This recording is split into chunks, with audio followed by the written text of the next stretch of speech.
Hey Ravens fans, it is week 4, which means this is Ravens Steelers week. So big week in the NFL. You have a lot of other rivalry games going on. You just had the Packers and the Bears Thursday night. I think you're going to have another big game. It's not a rivalry game. Redskins against the Kansas City Chiefs. But I'm going to get right to it. This is, everybody knows Steelers Ravens week is probably the best football rivalry. One of the newest rivalries, obviously in the NFL, but has been the most competitive over the last 20 years in the NFL. And, most of these games usually come down to, I think the average was within 3 points of victory on both sides. So this will be a big game, especially for both teams after losing in week 3. Steelers losing to the Bears, and then the Ravens getting destroyed by the Jacksonville Jaguars. So that's going to be on their minds trying to get back to it. A lot of players say when they lose games like that, all they want to do is get back out on the field and redeem themselves and get out there and put a better performance up. Because especially on the Ravens side, offense didn't do anything. Defense, on all 3 phases, they struggled. So they're going to have to come into this game at home and try to get a win and try to at least take their division lead over the Pittsburgh Steelers. Right now, I think the Ravens and Steelers are tied for number 1 spot in the AFC North. So this is going to be, at least for the time being, to take the leadership and the division. So, as you all know, there's a lot of protests going on in the NFL. Players protesting police brutality in the United States of America. And, we saw the demonstrations last week where the Pittsburgh Steelers didn't come out of the tunnel, and the Ravens, some of them took the knee, the others, linked arms, and there's a lot of some people supporting, but it seems like the loudest voices have been people demeaning their stance and they don't want people bringing their politics into the game. So I'm pretty sure both teams are going to come in to this game and try to get back to football. Now, I'm not here to comment on the situation. We're just going to stick to football stuff as of right now. But I will say that the protests and things like that, while it's great, I think the people noticing it definitely talking about it now, but I think it definitely has to move forward. The kneeling is fine, but kneeling without actual action, getting involved in the communities and getting people out there to vote, in 2018, voting for your local sheriffs, your mayors, councilmen and councilwomen, judges, things like that. That's how real differences are made, especially in the justice system that a lot of people are upset about. So until that starts to happen, the kneeling is a fine show, but I think that it has to move forward from that. But anyway, I'm going to get right into football. And we're going to look at the situation now with the Ravens with injuries. So Brandon Williams is going to be out another week this week with an ankle injury. So that leaves the interior of that Ravens defensive line suspect. So Michael Pierce, Willie Henry, and I think Patrick Ricard are going to be filling in those spots that Brandon Williams did put in. Now, I know the Ravens always preach, next man up and things like that. But at the end of the day,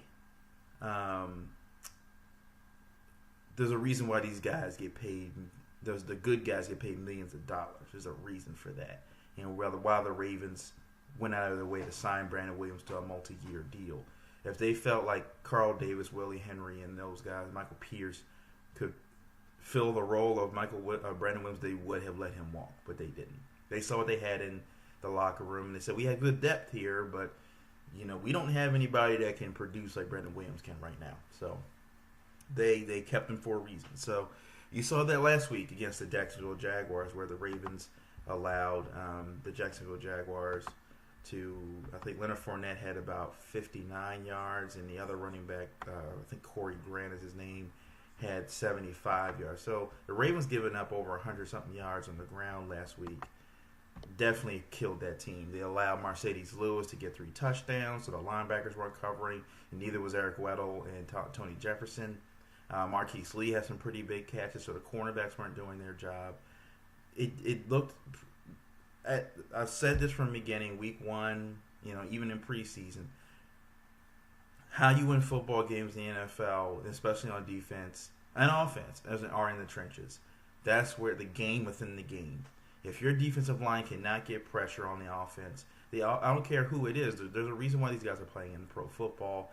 You're going to make a all average quarterback look like a superstar, as what the Ravens did with Blake Bortles. They made him look like a superstar quarterback last week, and that concerns me going into this week where they play the Pittsburgh Steelers.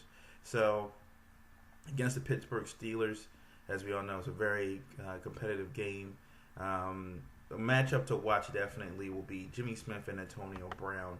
Now, since Jimmy Smith has been facing Antonio Brown in the NFL, Antonio Brown has only had 2 games over 100 receiving yards in 13 games. Now, he's had 3 touchdowns in those 13 games. 2 of them came last year. But that just shows that Jimmy Smith is able to at least contain Antonio Brown, take a weapon away off the field. Now, the moves the Ravens did make on secondary by bringing in Brandon Carr and bringing in and drafting Marlon Humphrey will be to guard guys like Martavius Bryant and Eli Rogers. And Eli Rogers is one of those slot guys. He's a possession receiver, good hands. We saw that the last 2 years. He's been able to make big catches against the Ravens.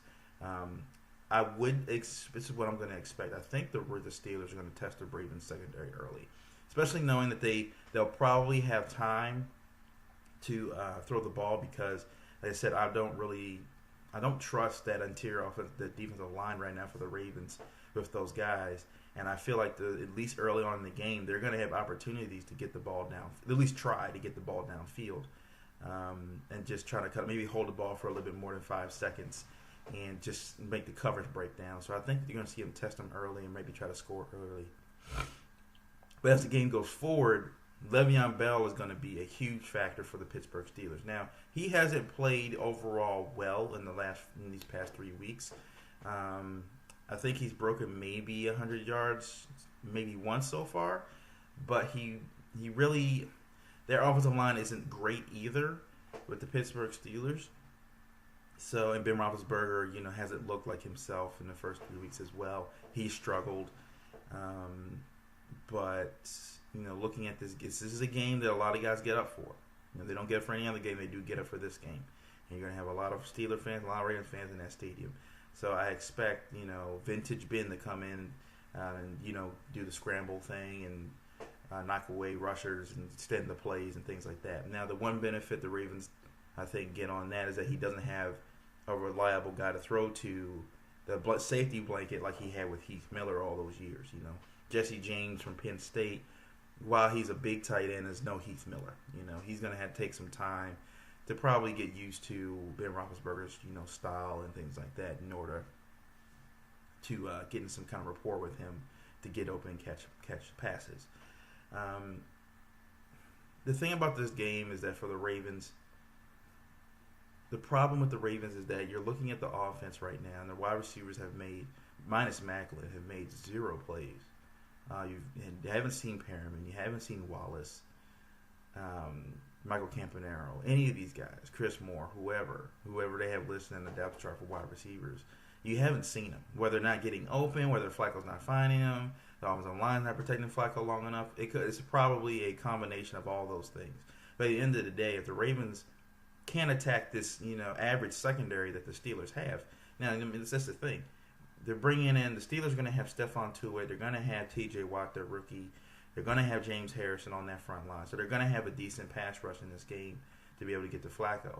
But minus that, when you go further back, the linebackers are okay, but the secondary is average at best. This is a secondary that a decent offense can exploit. And the problem is that I think the Ravens offense isn't there. The way this offensive line blocked last week, like allowing Calais Campbell, I think, to get like 3 sacks. And the rest of that Jaguars defense to just destroy that Ravens offense, especially Flacco, it was a bad sign going forward. At this point in the season, you're not going to have, Marshall Yonder isn't coming back. You're not going to find him on the free agent market somewhere. Find a guy like him. So the Ravens are going to struggle on the offensive line. So they got to find ways to get the ball out. The way they're going to have to do that this week, you're going to have to use y'all. You're going to have to definitely start all 3 of those running backs. You're going to have to start Terrence West, Alex Collins, and Javaris Allen. You're going to have to find ways You may not be able to run between the tackles this week. You're going to have to probably find ways to get these guys in space, get some screen routes, some dump offs, or things like that. So quick passes, quick crossing routes. Mike Wallace going across the middle, or Jerry Macklin going across the middle, things like that, little rub plays. They're going to have to find ways to get the ball into these guys' hands early. They can't allow even for 3-4 seconds to pass before something happens, because Flacco is going to just hold on to the football and either fumble it, throw an interception, and get sacked. So the Ravens offense, especially this game, are going to have run a very quick offense. They're going to have to bring the sugar huddle out more often in this game, most definitely. And I think the thing is for this game, I think Harbaugh would probably try something different this game. And usually what they do is the Ravens win the coin toss. He defers to the defense, defers to the second half, and allows the Ravens defense to get on the field. I think for this game, he needs to let the offense get on the field first. They need as many opportunities as possible to get on that field and to get in some kind of rhythm for this game. Because please believe, I think what the Steelers are going to do, if they don't attack early, what they're going to do is definitely run that clock out. Keep that Ravens defense off on the field. So they're going to, dink and dunk it down the field, throw stuff across the middle, drain the clock out, run 8-9 minutes off the clock. That Ravens offense stays off the field, and that Ravens defense gets tired. Chasing around Antonio Brown and those guys, and Le'Veon Bell as well. So, going to this game, I think the keys for the Steelers definitely is to exploit that defensive line. So I definitely expect Le'Veon Bell to get a lot of touches in this game. I expect him to get at least 25 to 30 touches in this game. Antonio Brown against Jimmy Smith is going to be a big matchup. We'll have to see if Ben Roethlisberger trusts Martavius Bryant now at this point. He's dropped a few balls in the couple weeks he's been back since suspension. So we're going to see if he trusts Martavius Bryant down the field. I do believe that Eric Well and Tony Jefferson, the veterans, that they are going to have a bounce-back game. So they're not going to allow at least the deep stuff. So guys like Juju Smith and Martavius Bryant, who are the deep threats, I think are going to get tested. Marlon Humphrey is really good. I think they're going to move him inside, outside, depending on whoever is. If they move Juju outside, they'll probably put Marlon outside. And, Brandon Carr is a veteran. He understands what these rivalries are. He's played the Redskins plenty of times and the Cowboys from the NFC East. So I'm aware, he's aware of it. Marlon Humphrey being from Alabama with the Auburn rivalry, so he's aware of what the situation is. Suggs, of course, playing this, for over a decade, more than a decade now, with his kind of respect/hate for Ben Roethlisberger. So Ben Suggs is going to want to come after Big Ben. He always he wants to show off against Big Ben. He wants to get him on the ground as well. So I definitely think for the Steelers, they're going to definitely do what the Ravens have done the other 2 weeks, is definitely run that clock out and allow for their team to kind of just slowly kill the Ravens and their morale. But the Ravens on their side, what they have to do, they got to score early. They got to get some confidence in this offense back. These last 3 weeks have not been good for that Ravens offense, at least confidence-wise moving down the field. They got to get some confidence in moving down that field, because you got the Raiders the week after that. You got a bye week, but then you got to play teams like the Green Bay Packers. You got to play the Houston Texans, other teams like that. So you got to play the Steelers again. You got to play the Bengals again. So the Ravens have to get some kind of offense going. This is not 2000. They're not going to be able to just score 10 points and get a win. They got to at least score 20 points. In this league today, the way the passing league is, you've got to be able to score at least 20 points and have a chance to win these football games. So the Ravens offense has got to get in the rhythm early. They got to find a way to get their guys involved. And you got to see more from Flacco. I know Flacco got the back, and you got offensive line issues and things like that. But 10 years in the league, and a lot of people now are starting to fall off the Flacco bandwagon. A lot of fans. I remember a couple years ago, I definitely started to criticize Flacco a little bit more. But I'm starting to see a lot more fans now jump off the Flacco bandwagon because they're not seeing what they want to see out of him, especially with the money that he's being paid. So you would hope this game, Playoff Joe shows up and he has a phenomenal game, and maybe he can get into rhythm. And they got to find a way to work with what they have. Every team goes through injuries. Every team, the Ravens obviously have more than most over the last couple of years, but they got to find ways. Good coordinator and good coaches will find ways to benefit. We remember the Packers years ago I think lost a lot of their starters and still made it to the Super Bowl, and and won. So it can be done. You just got to have the right quality guys and coaches to be aware of the situation and try to not try to fit a round peg in a square hole. They got to be able to work with what they have and just use what they have to their advantage. So the key for the Ravens is definitely in this game. They got to get the receivers in.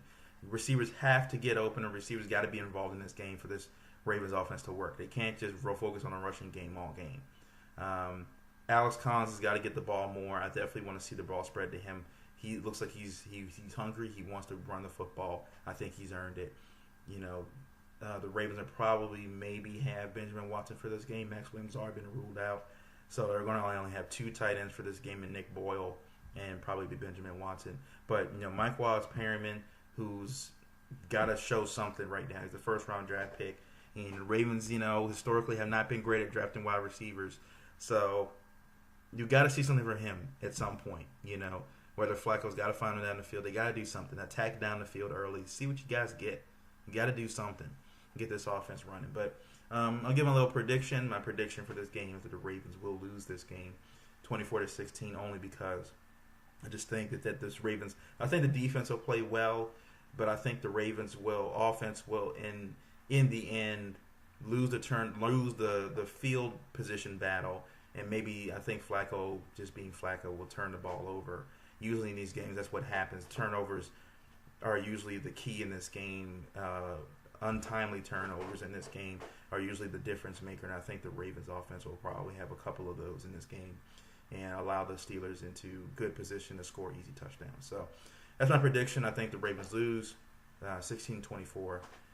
We'll see. I'm hoping I'm wrong, but that's my analysis for the week. Please subscribe to my video page. I'll post it on Facebook as well, and we'll see what happens this weekend. So hopefully the Ravens can pull it out, but my guess is they won't. But that's my little spiel for right now, and I'll see you guys next week. Peace.